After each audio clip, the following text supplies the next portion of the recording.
Welcome to The Pulse, where for the next half hour, we will examine how mass federal job loss has impacted individuals from our community. Real people who love their jobs, lost their jobs, but who haven't lost hope.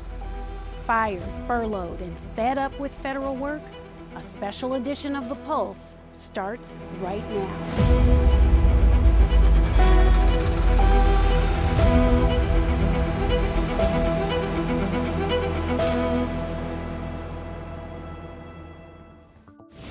In this episode, you'll hear from Rockville resident Izola Shah, a former federal worker now running for office. We'll also give you an update on the single mother we introduced you to in our pilot episode. After applying for more than 150 jobs, she finally landed an offer. Stay tuned to find out where. And laid off for months now, one former federal worker is finding new purpose by drawing portraits of pets whose owners lost their government jobs. It's all to help bring a happy moment to a tough time. Plus, from government work to hooping it up, meet a Tacoma Park man teaching basketball for free after being furloughed. Those stories and more coming up on The Pulse.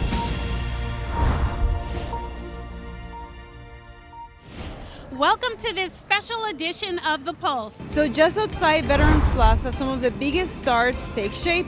These big inflatables are going to be in the parade, and now it's time to test them. So we do everything from double checking big giant inflatable balloons to ordering extra fencing.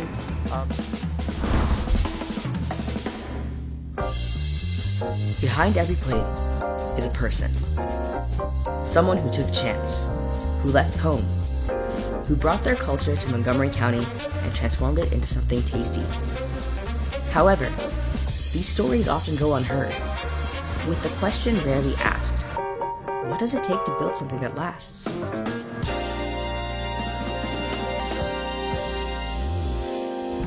It goes back really even earlier than the date. You would say, even late 70s, because spoken word with music in the Black community, I mean, that's been around since, you really can't put a date on it. It goes so far back. And you can see it in the early plays, early films, this and that. We're rapping over all kinds of stuff.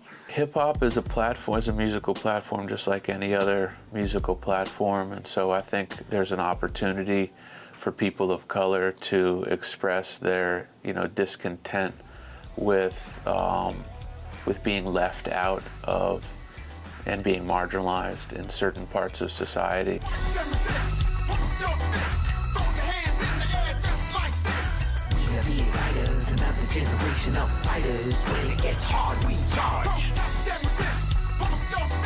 I feel like music found me rather than me seeking it out. I started pretty young, like 13 or 14, and my older brother, one of his friends, was getting into it at the time and put one of the software or DAWs on my family computer. And one day I just tried it out, made a beat, and played it for everybody, and they loved it, so I just kept doing it. I don't know that you find music. I think music finds you. At a very young age, like you, before you could talk, before you could walk, and that music hit. We're moving, we're reacting to it. But at a very young age, I just started to hear my own songs. It was just very alive in me at a very young age. In high school, I began producing and making music with my cousin, Scott Huggins, for our band and for different artists. So, I started making music. Playing wasn't enough. I had music in me that wanted to come out.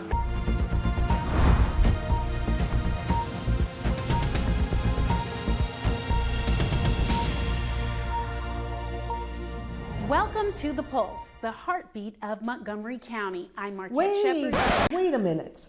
How can we be the heartbeat of Montgomery County when we don't even see Montgomery County? She's right. We need to see the county. Well, we're in the studio. We're filming the show now. So what are we supposed to do? I think we have to leave the studio. Let's go out and showcase the county. I guess you're right. Let's see what we can do. Let's go.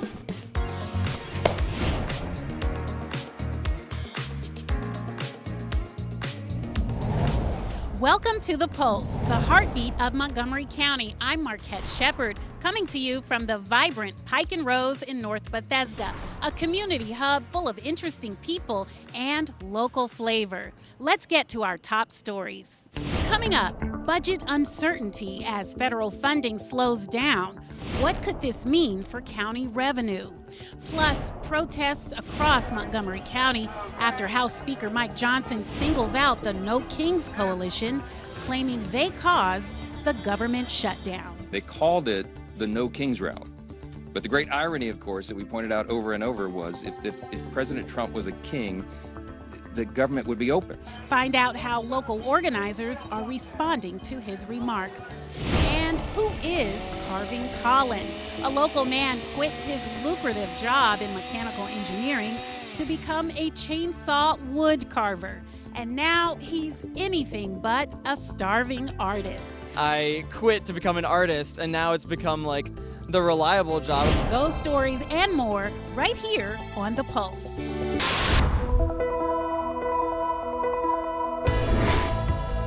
At Montgomery Community Media, we're more than just a channel. We're your connection to the stories that matter most. As the only independent, nonprofit providing access to public media, serving over 1 million residents in MoCo, MCM puts the power of media in your hands. In 2025, MCM's social media numbers climbed across the board.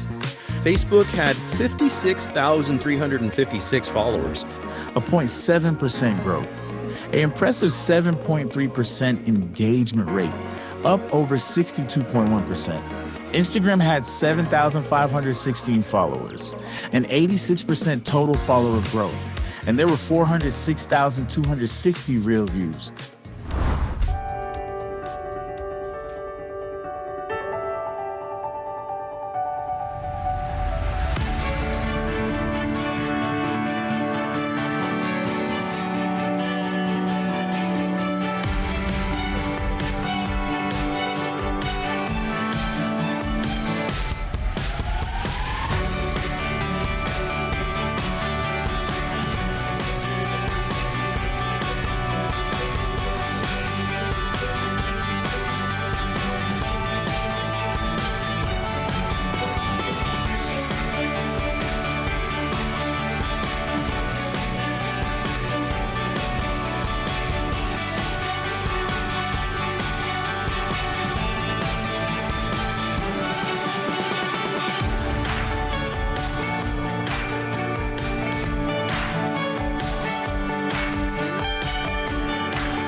If I would have went to the National Harbor, I would have not even made it through like qualifiers. I wasn't expecting at all to win anything because I saw all these other people and I was like, oh my gosh, like everybody looks so amazing. But like having that win like felt so good. Like I felt so good.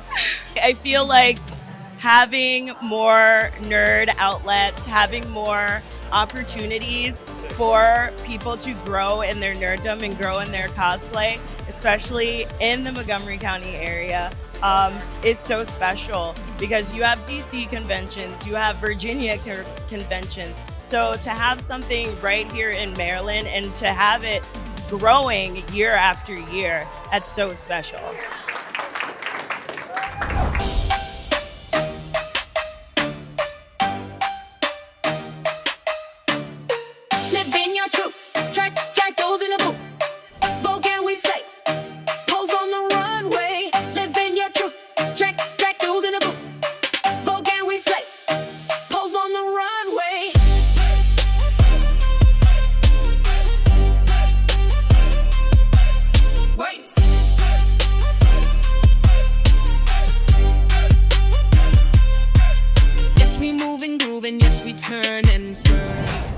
Hello everyone, we are back with week 3 of drag duels. And for those of you who did not tune in last week, number one, that was rude. Number two, my name is Dustin Dawn. I am the current reigning Mixed Moco Pride and Drag Duels champion, and we are about to see who's gonna win.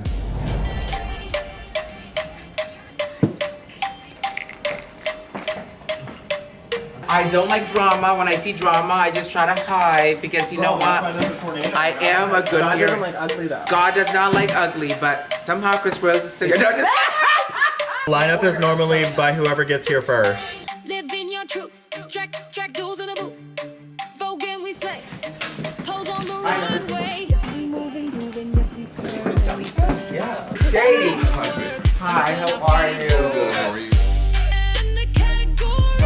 You weren't the first to do that.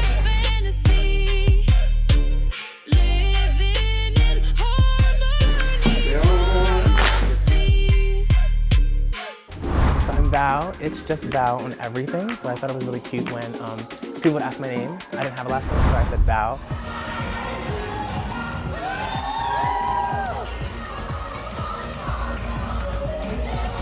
Hi everyone, my name is Animosity, spelled ANA_MOSITY,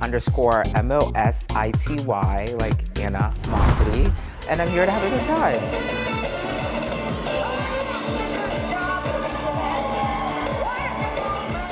Hello everyone, my name is Chris Rose. I am the trans icon from Baltimore, Maryland, originally from Seattle. I'm 24 years old, and I'm ready to get this party started.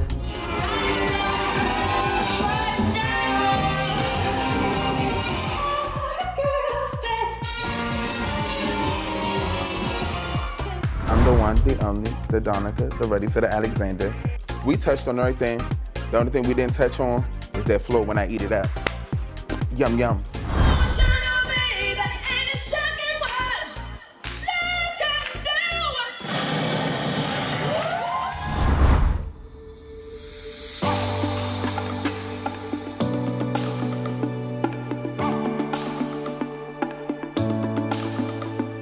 So this is the Black in Business Meet the Finalists Sip and Savor event.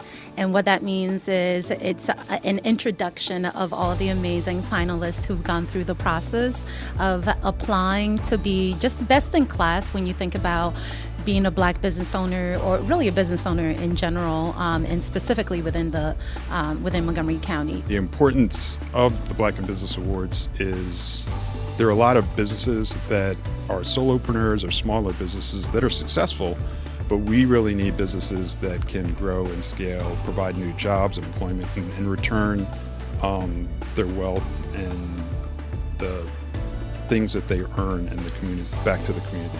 It's an honor, actually. There is a significant amount of success from the African American Black community, and to be a part of that success and have it showcased, it is both humbling and encouraging at the same time. So it's important to be able to have them come out every now and then, be recognized, but then also to serve as an inspiration to other business owners. We know it can be very difficult and lonely being a leader and a CEO, so this is an opportunity to be celebrated and have the community come out to recognize all the hard work as well. Hello everyone. All right, good evening. Thank you so much for joining us today for Meet the Finalists. Can we just get a round of applause for the finalists?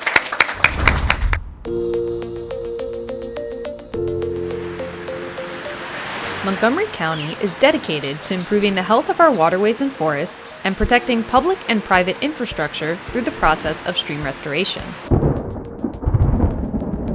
When it rains, most of the rainwater from paved surfaces flows into storm drains. Stormwater runoff travels from these drains through underground pipes and then pours into our streams very quickly and in large amounts, which is a major cause of stream erosion.